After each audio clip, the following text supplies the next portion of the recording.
Guys দেখতে পাচ্ছ আমার কাছে কিন্তু 410টা ডায়মন্ড আছে। আর এই ডায়মন্ড কিন্তু আমি উইকলি মারছিলাম, সেখান থেকে কিন্তু আমি পেয়েছি। আরও কিন্তু 2 দিন পাওয়া যাবে। যাই হোক গাইস, এখানে একটা নতুন ইভেন্ট দেখতে পাচ্ছি, দেখি এখানে কি এটা। যাই হোক একটা নতুন ইভেন্ট আসছে হয়তো, যাই হোক এটা পরে দেখা যাবে। আমরা আগে যাবো বুয়া পাসের ভিতর। আমরা কিন্তু বুয়া পাসটা কিন্তু ওপেন করবো। এই আমাদের 400 মানে 399 ডায়মন্ড লাগবে আর কি। দেখতে পাচ্ছ এখানে কিন্তু আনলকেড, এখানে মারা দিলাম আর তাও 399 ডায়মন্ড, তাহলে কিন্তু আমরা বুয়া পাসটা নিয়ে ফেলাবো। সো এখানে ওকে করে দিলে আমরা গাইস ফাইনালি কিন্তু আমি বুয়া পাস নিয়ে ফেলাইতেছি, দেখতে পাচ্ছ। আর তোমরা কে কে এই বুয়া পাসটা নিয়েছো অবশ্যই কিন্তু কমেন্ট করে জানিয়ে দেবা। আর দেখতে পাচ্ছ আনলকেড 7 টাইম মানে 7টা বুয়া পাস হয়তো নেওয়া হয়েছে, এই জন্য কিন্তু আসছে হয়তো।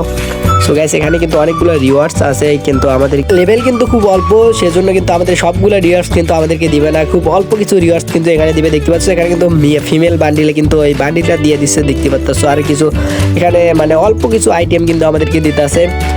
আর দেখতে পাচ্ছ আরও অনেকগুলো গাইছে। এইদিকে তো অনেক লেভেল আমাদের নাই, যাই হোক আমরা খুব অল্প লেভেল আমাদের, এই জন্য এগুলো নিতে পারতেছি না। বাট এগুলো দেখাতেছি, এগুলো কিন্তু নেওয়া যাবে, মানে এগুলো লেভেল বেশি হলে তখন কিন্তু নেওয়া যাবে, এখন কিন্তু আমাদেরকে দিতেছে না। সো যাই হোক আমাদের লেভেল 33, সেজন্য 33 লেভেলের ভিতর যেগুলো আছে সেগুলো কিন্তু আমরা ক্লেম করতে পারতেছি, দেখতে পাচ্ছ।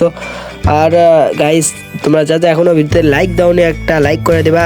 আর আর দেখো 7 দিনের জন্য EXP কার্ড দিয়ে ফেলাইছে ভাই। 7 দিন কিন্তু উড়াধুরা আমাদের গেম খেলতে হবে, তাহলে কিন্তু লেভেল আপ বাড়বে। সো দেখতে পাচ্ছ এটাই কিন্তু আমার মানে লাগলোই না আর কি, সেজন্য কিন্তু আমি বুয়া পাসটা নিয়েছি। আমার কিন্তু লেভেল খুব অল্প, এর জন্য কিন্তু লেভেল বাড়াতে হবে। 7 দিনের ভিতরে কিন্তু অনেক খেলতে হবে, মানে লেভেল কিন্তু খুব তাড়াতাড়ি 7 দিনে বাড়বে। 100% EXP মানে তুমি যত আর নর্মালি যত EXP দিত সেটা কিন্তু ডবল দিবে।